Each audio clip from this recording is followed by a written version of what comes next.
যার কলিজার ভিতরে জাহান্নামের আগুন লাগিয়ে যাবে, আল্লাহ আপনি আমাকে আমাদের সবাইকে মাফ করে সে বুঝবে জাহান্নামের আগুনের কত জ্বালা। কিন্তু কবরের যাত্রীরা আল্লাহ রাসূল সাল্লাল্লাহু আলাইহি ওয়াসাল্লাম বলেন, কিয়ামতের ময়দানে আমার মালিক এই সূর্য এক হাত বা সোয়া হাত মাথার উপরে উবুর করে ছাইরা দেবে। কিয়ামতের ময়দানে ঘর নাই, বাড়ি নেই, পানি নাই, গাছ নাই, বাড়ি নাই, বাগুন নাও, কোনো জায়গা নাই। বাজান তামার জমিন হবে। আরে ওই জমিনে যখন সূর্যের তাপ দেওয়া শুরু করবে, নাফরমানদের তালুটা সূর্যের তাপে টাস টাস করে ফাইটা মগজগুলো ভাতের মতো উঠতেয়া বাইয়া বাইয়া পড়তে থাকবে। লা ইয়ামুতু ফিহা ওয়ালা ইয়াহইয়া, মানুষ বাঁচবেও না, মরবেও না। আমি বলি নাই, আল্লাহ বলছেন, আমি শুনাইতেছি। যারা মুসলমান দাবি করে তারাই কথা শুনবে, মানবে, চলবে। আর যারা নাস্তিক, আল্লাহকে বিশ্বাস করে না, ওদের ব্যাপারে আমাদের তো কোনো করার কিছু নাই। সেটা আমার মালিক জানে কি হবে। কিন্তু আমার বাজানদেরকে বলবো যে এই দুনিয়ার পিছনে পড়লাম, দুনিয়া কিন্তু মাঝে মাঝে চক্ষু বন্ধ করে মুরাকাবা করলে দেখবা সব ফাঁকি। দুনিয়া কিন্তু আরামের জায়গা না, শান্তির জায়গা না। কেউ কোনোদিন পায় নাই, কেউ কোনোদিন পাবে না। এই জন্য আমার বাজানদেরকে বলবো, পর্দারের মা বোনরা যারা শুনতেছ, আল্লাহ রসুল বলেন, হে আমার উম্মতেরা, আল কবরু রওজাতুম মিন রিয়াজিল জান্নাহ আও হুফরাতুম মিন হুফারিন নার। এই যে কবর দেখো, আল্লাহ রসুল বলছেন, আমি বলি নাই, কোনো আলেম বলে নাই, কোনো পীর বলে নাই, কোনো মুহাদ্দিস বলে নাই। এই কবর কিন্তু আসল কবর না। কারো কবর আল্লাহর ফজলে বেহেশতের বাগান হবে। মালিক আপনি আমার জন্য, আমাদের সবার জন্য কবুল করে নেন। আল্লাহর হাবিব বলেন, কোনো কোনো নাফরমানের কবরের মধ্যে জাহান্নামের আগুন এসে ভইরা যাবে। কিয়ামত পর্যন্ত নাফরমানকে আগুনে পোড়াবে। আল্লাহর হাবিব বলেন, ওয়া আমার উম্মতেরা, আতিস আতুম ওয়া তিসঈনা তিননিলান লাউ নুফিকা ফিল আরদি মা আনবাতাত খাদরা। কোন কোন নাফরমানের কবরের মধ্যে আল্লাহ রাসূল সাল্লাল্লাহু আলাইহি ওয়াসাল্লাম বলে 99টা বিষাক্ত সাপ জমা হবে। এমন বিষ দর জমিনের দিকে ফুঁক দিলে কোনো গাছপালা মাথা জাগাতে পারতো না। কিয়ামত পর্যন্ত সাপ নাফরমানকে পেঁচাইয়া পেঁচাইয়া ঠোকরাইতে থাকবে। আল্লাহ আমাকে আমাদের সবাইকে মাফ কইরা দেয়। কি যাতনা বিষে বুঝিবে সে কিসে, কি যাতনা বিষে বুঝিবে সে কিসে, কবু আসি বিষে ধ্বংসিনী যারে। বাজান যার শরীরের ভিতরে আগুন লেগে যায় সে বোঝে আগুনের কত জ্বালা মর্ম ব্যথা। যার শরীরে আগুন লাগে না সে কোনোদিন আগুনের মর্ম জ্বালা বুঝবে না। যার কলিজার ভিতরে জাহান্নামের আগুন লেগে যাবে, আল্লাহ আপনি আমাকে আমাদের সবাইকে মাফ করে সে বুঝবে জাহান্নামের আগুনের কত জ্বালা। এই জন্য আমার বাজানদেরকে বলবো, আরে মুসলমান বলতেই মন চায়, গুনার থেকে ফেরবে না, একের কাজ করবে, কলবকে পরিষ্কার করবে, এরপর দুনিয়ার থেকে বিদায় নিয়ে মাওলার কবরে রওনা করবে। বাজান আমার মালিক বড় দয়ার, বড় মায়ার। যদি আমার মালিকের কাছে দিলটাকে ভাইগা দুই চোখের পানি চাইরা যদি মাপ চাওয়ার মতো চাইতে পারো, আমার মালিক শুধু মাফ করবেন তাই না, আমার মালিক তোমাকে আমাকে তার কুদরাতি কোলের ভিতরে টাইনা জাগা না দিয়া পারবে। আমার মালিক যখন এখানে নিয়ে আসছেন, মালিকের কাছে হাত তোলো, দুই চোখের পানি ফেলাইয়া কান্দো আর মাপ চাও।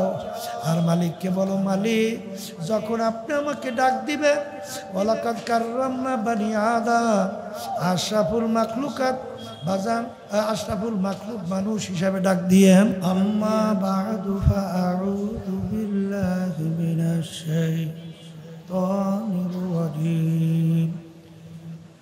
বিসমিল্লাহির রহমানির রহিম। ওয়ালাকাদ কাররামনা বানি আদম।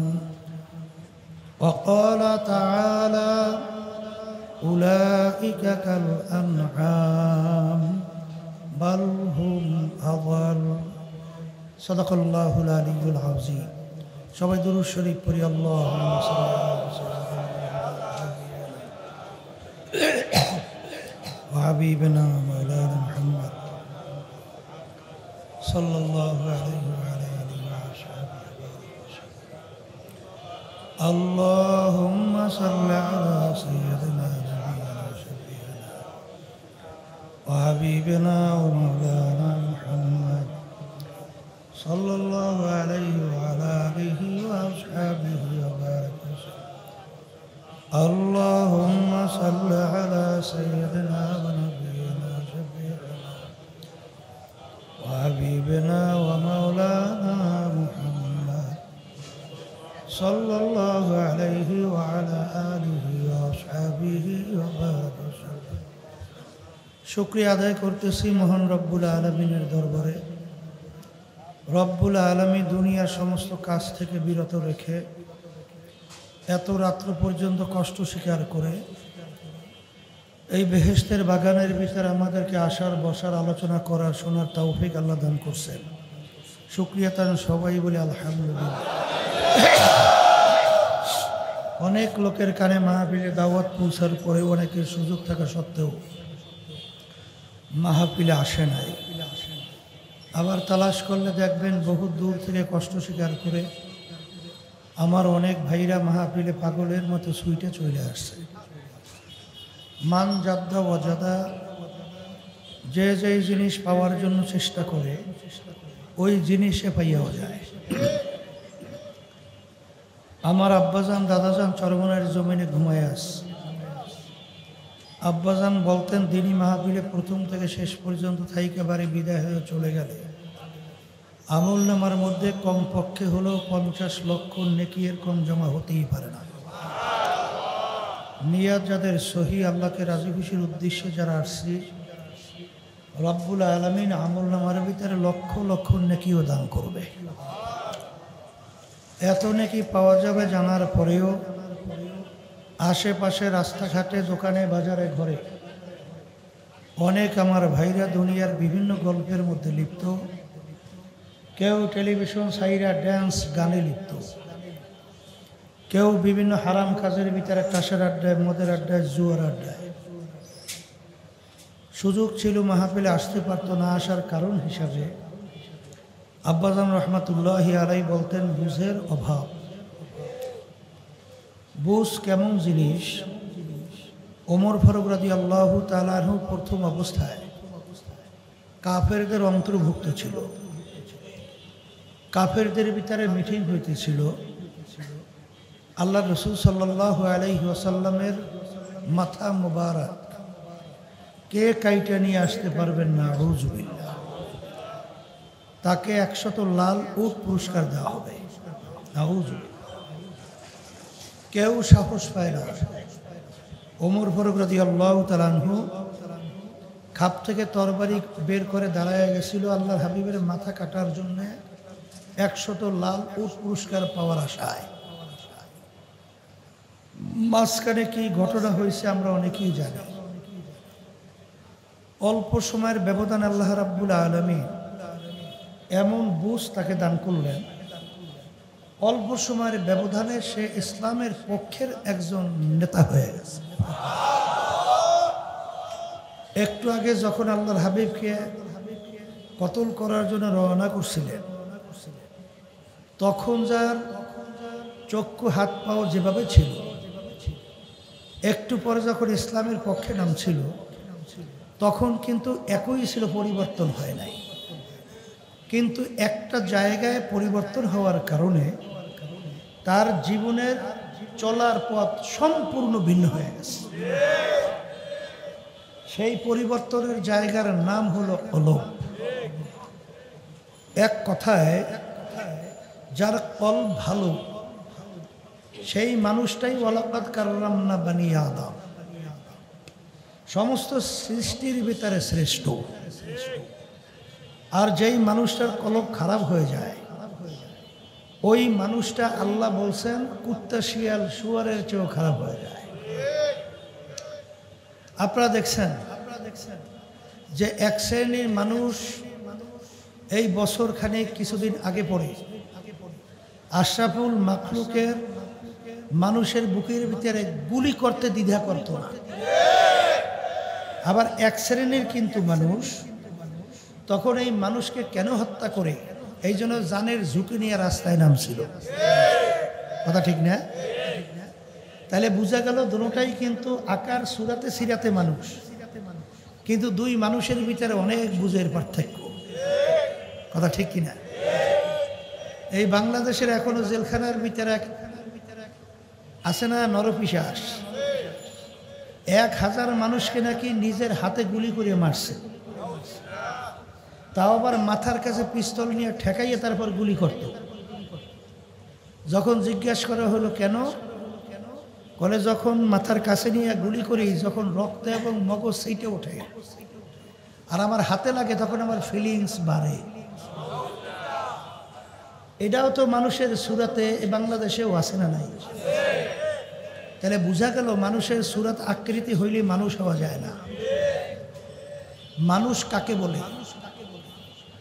আল্লাহ রসুল বলছেন সাল্লাল্লাহু আলাইহি ওয়াসাল্লাম, আলা ওয়া ইন্না ফিল জাসাদি মুদগা ইযা সালুহা সালুহাল জাসাদু কুল্লু ওয়া ইযা ফাসাদাত ফাসাদাল জাসাদু কুল্লুহু আলা ওয়াহিয়াল কলব। ওই যে প্রত্যেকটা মানুষের ভিতরে একটা গোশতের টুকরা, ওইটা যখন ভালো হয় ওই মানুষটা ফেরেশতার চেয়েও সম্মানিত হয়। আর গোশতের টুকরা যখন খারাপ হয় ওই মানুষটা হিংস্র জানোয়ার পশুর চেয়েও খারাপ হয়। আল্লাহ রসুল সাল্লাল্লাহু আলাইহি ওয়াসাল্লামকে আল্লাহ যখন পাঠাইলেন তখন আরবের পশুদের অবস্থান কেমন ছিল? নিজের জ্যান্ত মেয়ে সন্তানটাকে গর্ত খুইয়া জ্যান্ত অবস্থায় ফেলাইয়া চাপা মাটি দিয়ে মাইরে ফেলছে। নিজের সন্তান জ্যান্ত অবস্থায় গর্তের ভিতরে ফেলাইয়া মারতে পারে, এরা মানুষের সুরাতে হিংস্র জানোয়ারের চেয়েও খারাপ। কি ভুল বলছে না ঠিক বলছে? এই জন্য আমার ভাইদেরকে বলবো, পর্দার আড়ালের মা বোনরা যারা শুনতেছেন, যে বেহেশতে যাওয়ার আশায় আমরা যারা মাহফিলে আসি, নামাজ পড়ি, রোজা রাখি, হজ করি, আল্লাহর হুকুম পালন করার চেষ্টা করি, ভালো কাজ করার জন্য চেষ্টা করি, কথা ঠিক না?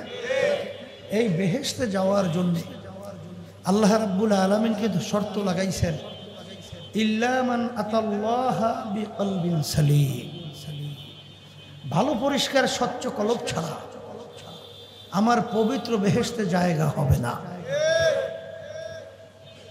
শোনেন, আল্লাহ রসুল সাল্লাল্লাহু আলাইহি ওয়াসাল্লাম একদিন মসজিদের ভিতরে বসা, সাহাবায়ে কেরামরাও বসা, এক সাহাবী মসজিদের ভিতরে ঢুকছে।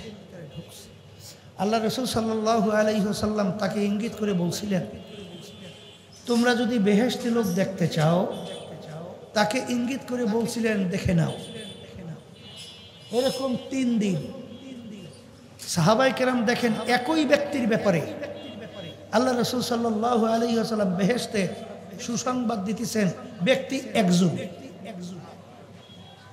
তখন সাহাবাদের ভিতরে আগ্রহ জন্মল, যেই ব্যক্তি কি আমল করে, যেই আমলের কারণে আল্লাহ রসুল সাল্লাল্লাহু আলাইহি ওয়াসাল্লাম তার পবিত্র জবান থেকে বেহেশতের সুসংবাদ দিলেন, বেহেশতির লোক হিসেবে ঘোষণা করলেন। সাহাবী যাইয়া তার বাড়িতে মেহমান হয়েছে, তার আমল দেখার জন্য। 3 দিন পর্যন্ত দেখে, তার আমলের ভিতরে তেমন কোনো পার্থক্য নাই। এশার নামাজ পড়ার পরই, খাওয়া দাওয়ার পরে আল্লাহুম্মা বিইসমিকা আমুতু ওয়া আহইয়া বইলে ঘুমিয়ে যায়। আবার যখন সুবহ সাদেক হয়, আলহামদুলিল্লাহিল্লাযী আহইয়ানা বা'দা মা আমাতানা ওয়া ইলাইহিন নুশুর, এইটা বললে উঠে যায়। ব্যতিক্রম তেমন কোনো আমল নাই। সাহাবী 3 দিন পর্যন্ত থাকার পরে চিন্তা করলেন যে তেমন ব্যতিক্রম আমল তো তেমন কিছু দেখলাম না। তার ব্যাপারে আল্লাহ রাসূল সাল্লাল্লাহু আলাইহি ওয়াসাল্লাম 3 দিন পর্যন্ত বলতেছেন বেহেশতের লোক দেখতেছেন, দেখো। তখন সে জিজ্ঞাসা করে, ভাই আপনার যে আমল আমি দেখলাম এর বাহিরে কোনো আমল আছে? সাহাবী বলতেছেন, না, এর বাহিরে আমার তেমন কোনো আমল নাই। তখন তিনি আরো পেরেশান হয়ে গেলেন। এক পর্যায়ে সাহাবী যখন রওনা করলেন, তখন এই আল্লাহর বান্দা ডাক দিয়ে বলতেছেন, ভাই আমার আরেকটা আমল আছে। সেই আমলটা হলো আমার কলবটা একেবারে ঝকঝকে পরিষ্কার। আমার কলবের ভিতরে কোনো হিংসা নাই, আমার কলবের ভিতরে কোনো তাকাব্বুরি নাই, আমার কলবের ভিতরে কোনো রিয়া নাই, আমার কলবের ভিতরে কোনো হুব্বে মাল নাই, আমার কলবের ভিতরে কোনো অজব নাই, আমার কলবের ভিতরে কোনো রাগ নাই, হারাম খাওয়ার কোনো লোভ নাই। এক কথায় কলবটা একেবারে স্বচ্ছ ঝকঝকে পরিষ্কার। তখন সাহাবী বলতেছিলেন, আসলে এই কারণেই আল্লাহ রাসূল সাল্লাল্লাহু আলাইহি ওয়াসাল্লাম তাকে বেহেশতের সুসংবাদ 3 দিন পর্যন্ত আল্লাহর হাবিব বলতেছিলেন। তাহলে আমার ভাইদেরকে বলবো, শোনেন, কলব যদি পরিষ্কার না হয়, ওই মানুষটার কাছে তার ঘরও নিরাপদ না, ওই লোকটার কাছে তার সমাজও নিরাপদ না, ওই লোকটার কাছে কোনো দেশও নিরাপদ না। কথা ঠিক কিনা? কারণ তখন সে ওই আয়াতের স্মরণ করে। আল্লাহ রাব্বুল আলামিন কোরআনুল কারীমের ভিতরে বলছেন, ওয়ায়ুসিরুনা আলা আনফুসিহিম ওয়ালাউ কানা বিহিম খাসাসা। আল্লাহ রাসূল সাল্লাল্লাহু আলাইহি ওয়াসাল্লাম বলেন, আল্লাহ রাব্বুল আলামিন বলেন যে মুসলমানদের চরিত্র কেমন হবে? নিজের স্বার্থের চেয়ে তার ভাইয়ের স্বার্থের অগ্রাধিকার দিবে। যখন কেউ এইটা শিখবে যে আমার চেয়ে আমার ভাইয়ের স্বার্থের অগ্রাধিকার, সেই মানুষটা যদি একটা সমাজের পরিচালক হয়, তখন তার মাধ্যমে মানুষ আরাম পাবে না কষ্ট পাবে? তার মাধ্যমে সমাজ সুন্দর হবে না অসুন্দর হবে? হ্যাঁ, আজকে বাংলাদেশের ভিতরে আফসোস, 2024-এ এত মায়ের কোল খালি হলো, হাজার হাজার, একজন দুইজন, তামাম দুনিয়ার ইতিহাসে অভ্যুত্থানের জন্যে এত মানুষ জীবন দিয়েছে, দুনিয়ার ইতিহাসে বিরল। এই যে নেপালে দেখছেন, যে প্রধানমন্ত্রী হেলিকপ্টারে আবার ফালাইছে, আমাদের দেশে প্রধানমন্ত্রী গর্ব করে বলছিল না, হাসিনা ফালায় না, মনে আছে? বলছিল না? কিন্তু আল্লাহর মায়ের আলমের বাহির, আল্লাহ তাকাব্বুরি অহংকারী আল্লাহ ভালোবাসেন না। যখন বলছে পালায় না, কিন্তু ভাত পাক করেও খাইয়া যাইতে পারে না, পালাইতে হয়েছে। এইভাবে এই নেপালে যে অভ্যুত্থান হলো, কয়জন মানুষ মারা গেল? অল্প কয়েকজন, ওই 16 জন, বাই কয়জন। আর আমাদের দেশে অভ্যুত্থানে প্রায় হাজার হাজার মায়ের কোল খালি হলো, হাজার হাজার পঙ্গু হলো, প্রায় 500-র কাছাকাছি। আর কোনো দিন তারা আলো দেখবে না, অন্ধ হয়ে গেছে। কথা ঠিক না? এরপরেও এই দেশটা সুন্দরের ব্যাপারে আমরা যারা এই 24 জুলাই গণ অভ্যুত্থানে রাজপথে ছিলাম, আমাদের একটা আশা ছিল না যে 53 বছর আমাদের দেশটা ছিল গোলামের জিনজিরে আবদ্ধ। কথা ঠিক কিনা? আমরা ইচ্ছা করলেই দেশ নিয়ে সুন্দর ভাবার চিন্তা করা যেত। অন্য জায়গায় প্রেসক্রিপশন, আমাদের দেশে বাস্তবায়ন। আস্তে কথা বলে, এদেশের মানুষের জানার কোনো নিরাপদ ছিল? রাস্তায় নামলে গুম হতো, ঘরে থাকলে খুন হতো, আয়না ঘর, পিলখানা, এই যে শাপলা চত্বর, কত আশরাফুল মাখলুকাত মানুষকে এইভাবে নির্মমভাবে হত্যা করা, এর কারণ কি? আসলে বাস্তবতা হলো কলবটা খারাপ। কলব কি খারাপ? কথা ঠিক না? এই জন্য আমার বাজানদেরকে বলবো, পর্দা আলে মা বোনদেরকে বলবো, শোনেন, আমি আপনাদের সামনে যে আয়াত শরীফ প্রথম তেলাওয়াত করছিলাম, আয়াতের ভিতরে আল্লাহ বলছেন যত মাখলুকাত আমি সৃষ্টি করেছি এর ভিতরে সর্বশ্রেষ্ঠ সম্মানিত করে মানুষকে সৃষ্টি করছি। কথা ঠিক কিনা? আবার আল্লাহ রাব্বুল আলামিন ওই কোরআনুল কারীমের ভিতরে বলছেন এক শ্রেণীর মানুষ সমস্ত মাখলুকাতের ভিতরে নিকৃষ্ট। কথা ঠিক না? এখন মানুষ উৎকৃষ্ট এবং নিকৃষ্ট, এইটা কিন্তু বলছিলাম কলবের উপরে ভিত্তি কইরা মানুষ কি হয়? সম্মানিত হয়। আবার কলবের উপরে ভিত্তি করে মানুষ কি হয়? নিকৃষ্ট হয়। এই জন্য ইমাম গাজ্জালী রহমাতুল্লাহি আলাইহি লেখছেন, কিয়ামতের ময়দানে আল্লাহ রাব্বুল আলামিন মানুষগুলোকে 10টা সূরাতে উঠাবে। কয় রকমের সূরা? 10 রকমের সূরা। বলে তা কেমন? আল্লাহ রাব্বুল আলামিন তাদের নিজের কুদরতি হাতে আল্লাহ নিজে কয়েকটা জিনিস তৈরি করছেন। এর ভিতরে একটা হলো মানুষের চেহারা মোবারক। এইটা আল্লাহ নিজের হাতে বানাইছে। আল্লাহ রাব্বুল আলামিন তার কুদরতি হাতে যেই চেহারা তৈরি করছেন, এই চেহারার মানুষগুলো আল্লাহ রাব্বুল আলামিন জাহান্নামে কিভাবে ফালাইবেন, এই জন্য চেহারা বিকৃতি ঘটাইয়া যার ভিতরে হিংস্র জানোয়ারের খাসলত থাকবে, সে কিয়ামতের ময়দানে হিংস্র জানোয়ারের সুরাত নিয়ে উঠবে। যার ভিতরে বান্দরামি থাকবে, কিয়ামতের ময়দানে সে বানরের সুরাতে উঠবে। যার ভিতরে কুকুরের খাসলত থাকবে, কিয়ামতের ময়দানে সে কুকুরের সুরাত নিয়ে উঠবে। কথা ঠিক কিনা? কারণ আল্লাহ রাব্বুল আলামিন এই আশরাফুল মাখলুকাত মানুষ তার হাতে তৈরি করছেন চেহারা মুবারক। এই চেহারার মানুষকে কিভাবে জাহান্নামে ফেলে? এই জন্য আল্লাহ বিকৃতি ঘটাবেন। এই জন্য আমার ভাইদেরকে বলবো, পর্দা আলে মা বোনরা যারা শুনতেছেন, মানুষ যদি সমাজের ভিতরে না থাকে তাহলে ওই সমাজটা কিন্তু মানুষ সমাজ থাকে না, মানুষের সমাজ থাকে না। ওই মানুষটা হয়ে যায় একটা হিংস্র জানোয়ারের সমাজ। এক শ্রেণীর বর্তমানে দেখা যায়, কয়েকদিন আগে আপনারা দেখছেন ইউনিভার্সিটিতে ডাকসু নির্বাচন হয় না? কি হয়েছে? দেখেন ভিসি কত বড় একটা দায়িত্ব, তার কত বড় সম্মান, কত বড় মর্যাদা। সেখানে একটা ছেলে ছাত্র দলে, দেখেন নাই? ওর বয়স কি? আর বাংলাদেশের ভিতরে উল্লেখযোগ্য শিক্ষাপীঠ ঢাকা ভার্সিটি, সেখানের ভিসি পরিচালক, তার সামনে কিভাবে কথা বলতে হবে এইটা পর্যন্ত শেখে নাই। তাহলে বোঝা গেল ও সুরাতে মানুষ, ভিতরটা কিন্তু মানুষের সুরাত ওর তৈরি হয়েছে। নালে এরকম ভাবে শিক্ষকের সামনে কখনো এই ধরনের আচরণ করতে পারে? হ্যাঁ, এমনকি শব্দটা শোনা যায় দুধ মিয়া, দূর মিয়া, নাউযুবিল্লাহ মিন জালিক। সে এই দেশ যদি এদের পরিচালনায় থাকে তখন এই দেশটা হয় কি? হ্যাঁ, এই দেশটা কি ভালো হয়? কোনোদিন হয়?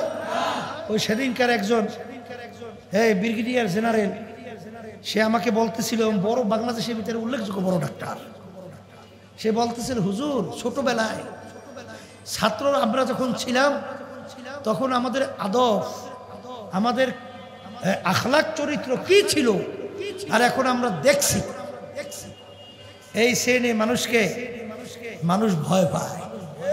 কি ভাই? আবার বলেন না, কি ভাই? এই যে একটা আশ্চর্য কথা না? আমরা ছোটবেলায় শুনতাম পাগলা কুত্তারে মানুষ ভয় পায়। আসতে বলে। হিংস্র জানোয়ারকে মানুষ ভয় পায়, হিংস্র বাঘকে মানুষ ভয় পায়, মানুষকে মানুষ ভয় পাইবে কেন? তাহলে বুঝতে হবে ও এখন আসলে সুরাতে মানুষ, ও আসলে মানুষ নাকি, ও হিংস্র জানোয়ারের চেয়েও খারাপ হয়ে গেছে। শোনেন, ওমর ফারুক রাদিয়াল্লাহু তাআলা আনহু অর্ধেক দুনিয়ার মতো দেশ রাজত্ব করছিলেন।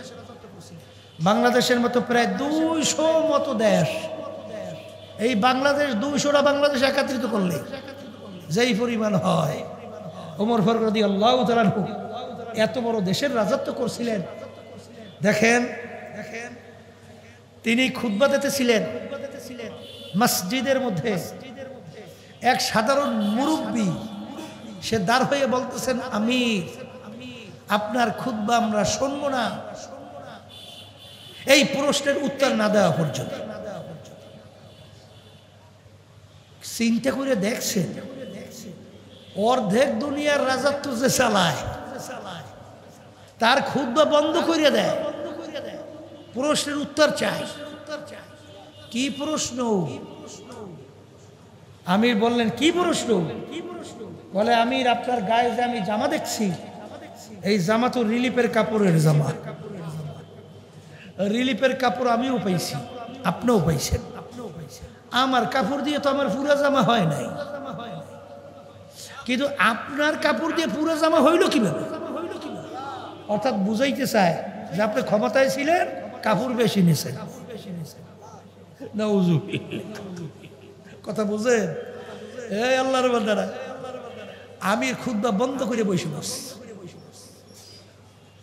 তিনি বলতেছেন, এই প্রশ্নের উত্তর দিবে আমার ছেলে আব্দুল্লাহ। আব্দুল্লাহ দাঁড় হয়ে গেছে, দাঁড় হয়ে বলতেছেন যে রিলিফের কাপড় আমিও পাইছি, আমার আব্বাও পাইছি। আমি দেখি আমার কাপড় দিয়ে আমার পুরা জামা হয় না, আব্বার কাপড় দিয়ে আব্বার পুরা জামা হয় না, তাই আমার কাপড়টাকে আমি আব্বাকে দান করছি।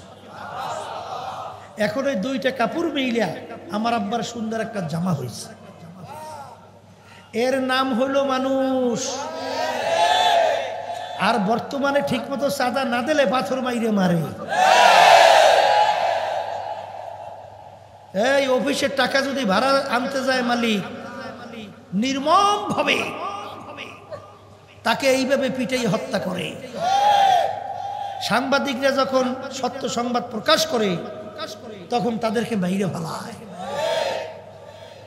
তা এরা যদি ক্ষমতায় থাকে, দেশ তো সুন্দরই চলে, হয় একেবারে সোনায় সোহাগা। হ্যাঁ, এই সদ্য যে আওয়ামী লীগ যে ফালাইল, সদ্য ভূমিমন্ত্রী, শোনেন নাই? পত্রিকায় আসছে, বিভিন্ন মিডিয়ায় দেখেন নাই? প্রথম আলো পত্রিকার রিপোর্ট আসছে, কি একার বাড়ির সন্ধান পাওয়া গেছে 3টা দেশের মধ্যে, 620টার মতো বাড়ি। কয়টা বাড়ি আর কয়টা দরকার আল্লাহ জানে। 620টাই ওগুলো হয় নাই। এখন কত বাড়ি দরকার কে জানে। এইটা পাওয়া গেছে বিদেশের 3 দেশে, দাম প্রায় 5,700 এত কোটি টাকা। এ টাকা তো সব তার আব্বাই রেখে গেছে, তার দাদাই রেখে গেছে না, তার বাপ দাদাই রেখে গেছে, ওয়ারিশ সূত্রে পাইছে মিরাস।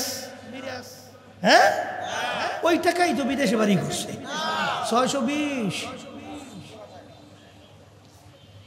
তার এরা ক্ষমতার মসনদে চেয়ারে বসে আপনার আমার কষ্ট অর্জিত সম্পদ ওই ক্ষমতার চেয়ারে বৈশা এই টাকা পাচার কইরা ইটালি সহ বিভিন্ন জায়গায়, ওই যে কানাডায় বেগম পাড়া তৈরি করে। 5 বারেরা তাম দুনিয়ার ভিতরে বিশ্বে চ্যাম্পিয়ন বানায়। এই জন্য তো আল্লাহ বলেন, যে জাতি নিজেদের ভাগ্যের পরিবর্তন জাতি না ঘটায়, ওই জাতির ভাগ্যের পরিবর্তন আমি রব্বুল আলামিন ঘটাই না, করি না। এই জন্য আমি আমার বাজানদেরকে বলবো, আমার ভাইকেও রাগ করবেন না, কথা বলেই যেতে হবে। কে শুনবেন তা জানি না। আল্লাহ রাসূল সাল্লাল্লাহু আলাইহি ওয়াসাল্লাম যখন এই কাফেরদের অন্যায়ের প্রতিবাদে ওদের মূর্তি পূজার বিরুদ্ধে, ওদের হত্যার বিরুদ্ধে, ওদের মিথ্যার বিরুদ্ধে, জুলুমের বিরুদ্ধে যখন আল্লাহর হাবিব বলতেছিলেন, তখন এক পর্যায়ে ওরা আল্লাহর হাবিবের কাছে প্রস্তাব নিয়ে গেছিল, তোমাকে আরবের ধনী বানাইয়া দেব, তোমাকে আরবের নেতা বানাইয়া দেব, তোমাকে আরবের সবচেয়ে সুন্দরী মেয়েটা বিবাহের ব্যবস্থা করব, তারপরে তুমি আমাদের বাপদাদার ধর্মের বিরুদ্ধে কিছু বইল না। আল্লাহ রাসূল সাল্লাল্লাহু আলাইহি ওয়াসাল্লাম বলছিলেন, যদি এক হাতে আমার সূর্য আর এক হাতে চন্দ্রও দেওয়া হয়, তারপরে আমি এক আল্লাহর উপরে ঈমান আনার দাওয়াত এবং তোদের অন্যায়ের বিরুদ্ধে বলতেই থাকবো। আজকে যদি আমরা না বলি তাহলে বলবে কারা? এই যে ফ্যাসিস্ট আওয়ামী লীগ সরকার 2024-এ নির্বাচন করলো না, আমাদেরকে নির্বাচনে নেওয়ার জন্য ও চেষ্টার কোনো শেষ নাই। কথা বলছে, এখন আমাদেরকে এমনকি বিরোধী দল বানাবার চিন্তাও করছে। আমার সঙ্গে দেখা করবে প্রধানমন্ত্রীর পক্ষ থেকে। আমি বলছিলাম, আপনারা যেখানে বলেন ওখানে আমি যাব না, আমি যেখানে বলবো সেখানে আসতে হবে। আসছিল, আসার পরে প্রস্তাব দিয়েছে এতগুলো সিট, এতগুলো এমপি আমাদেরকে দেবে এবং বানাইয়ে নেওয়ার দায়িত্বও নেবে। আমার কষ্ট লাগবে না, এমনি বলে পকেটের ভিতরে এমপি। কথা বলছে, শোনার পরে আমি তার দিকে তাকাইয়ে দেখলাম প্রধানমন্ত্রীর পক্ষ থেকে আসছে। কে নাম বলবো না, দেখি কপালে নামাজের দাগ দেখা যায়। আমি বললাম যে আপনার কপালে তো নামাজের দাগ দেখা যায়, তাহলে তো মনে হয় আপনি নামাজ পড়েন। একটা হাস দিয়ে বলে, হুজুর আমি তো নামাজ পড়ি 7 বছর বয়স থেকে। তখন বলতেছে, হুজুর আমি যদি নামাজ না পড়তাম, আমার মা আমার জন্য ঘরে খানাই হিফাক করতো না, ওই থেকে নামাজের অভ্যাস। আমি বলি তাইলে তো আপনার সঙ্গে কথা বলতে সাহস হয়। তখন আমি বিভিন্ন কথার পরে বললাম যে এখন বলেন, আপনারা যদি আমাদেরকে সরকারি ওই পাতানো ফাঁদ ওর ভিতরে ঢুকাইয়া তারপরে যদি আপনার স্বার্থ উদ্ধার করতে চান, তাইলে বলেন তো দেশের পক্ষে, মানবতার কল্যাণের পক্ষে, ইসলামের পক্ষে কথা বলবে কারা? হক একটা আওয়াজ, সত্য পক্ষের একটা আওয়াজ, জুলুমের প্রতিবাদ একটা আওয়াজ থাকা দরকার আছে না নাই? তখন বলতে হুজুর থাকা তো দরকার আছে, তাহলে যদি থাকা দরকার হয় তা আমাদেরকেও আপনারা আটকাইবেন, তা কথা বলবে কারা? এরপরে সামনে কথা না বাড়াইয়া বলে, হুজুর আপনাদের সম্পর্কে ব্যাপারটা বুঝে গেল, প্রধানমন্ত্রীকে এইভাবেই হুজুর পৌঁছাবো। তা আল্লাহর আমাদের এইভাবে আর জ্বালাতন করে নাই। তাই যেই কথা বলতে চাইছিলাম, এই আল্লাহ রাসূল সাল্লাল্লাহু আলাইহি ওয়াসাল্লাম বলেন, এক হাতে যদি আমাকে সূর্য দাও আর এক হাতে যদি চন্দ্রও দাও, কিন্তু আমি এক আল্লাহর উপরে ঈমান আনার দাওয়াত এবং তোদের অন্যায়ের প্রতিবাদ আমি বলতেই থাকবো, করতেই থাকবো। শেষ পর্যন্ত আল্লাহ রাসূল সাল্লাল্লাহু মাইকটারে হাজির বলে মাইকটারে মোড়ামুড়ি করে ভালোই তো ছিল। বাবা হিন্দে সরাইতে পারো, ভালোই তো ছিল, কথা ভালোই বলতেছিলাম, আবার এই মোড়ায়, মানে ঠিক মতো বয়ানই করতে দেয় না, এইভাবে জ্বালায়। তাই যেই কথা বলতে চাইছিলাম, আল্লাহর বান্দারা, পর্দা আলে মা বোনেরা, অনেক সময় আমরা বিভিন্ন সময় আলোচনা শুনি যে আমরা ক্ষমতার পাগল হয়েছি, এমপি হওয়ার জন্য লোভ জাগছে। আপনারা ভুল বুঝছেন। ইসলামী আন্দোলন বাংলাদেশ প্রতিষ্ঠিত হয়েছে 1987 সালে। অদ্যবধি পর্যন্ত আমাদের একটা এমপিও কিন্তু সংসদে যায় নাই। সুযোগ ছিল না? কথা বলে না, ছিল না? যাই নাই কেন? যাই নাই এর জন্য আল্লাহ রাব্বুল আলামিনের ওই হুকুম, নির্দেশ, ওয়া তাআওয়ানু আলাল বিররি ওয়াত তাকওয়া ওয়া লা তাআওয়ানু আলাল ইসমি ওয়াল উদওয়ান। এই জন্য আমার বাজানদেরকে বলবো, পর্দারে মা বোনরা যারা শুনতেছ, আল্লাহ রাসূল বলেন, হে আমার উম্মতেরা, আল কবরু রাউযাতুম মিন রিয়াজিল জান্নাহ আও হুফরাতুম মিন হুফারিন নার। এই যে কবর দেখো, আল্লাহ রাসূল বলছেন, আমি বলি নাই, কোনো আলেম বলে নাই, কোনো পীর বলে নাই, কোনো মুহাদ্দিস বলে নাই, এই কবর কিন্তু আসল কবর না। কারো কবর আল্লাহর ফজলে বেহেশতের বাগান হবে। মালিক আপনি আমার জন্য, আমাদের সবার জন্য কবুল করে নেন। আল্লাহর হাবিব বলেন, কোনো কোনো নাফরমানের কবরের মধ্যে জাহান্নামের আগুন এসে ভইরা যাবে, কিয়ামত পর্যন্ত নাফরমানকে আগুনে পোড়াবে। আল্লাহর হাবিব বলেন, ওয়া আমার উম্মতেরা, আতিস আতুম ওয়া তিসঈনা তিননিলান লাউ নুফিকা ফিল আরদি মা আনবাতাত খাদরা। কোনো কোনো নাফরমানের কবরের মধ্যে আল্লাহ রাসূল সাল্লাল্লাহু আলাইহি ওয়াসাল্লাম বলে 99টা বিষাক্ত সাপ জমা হবে।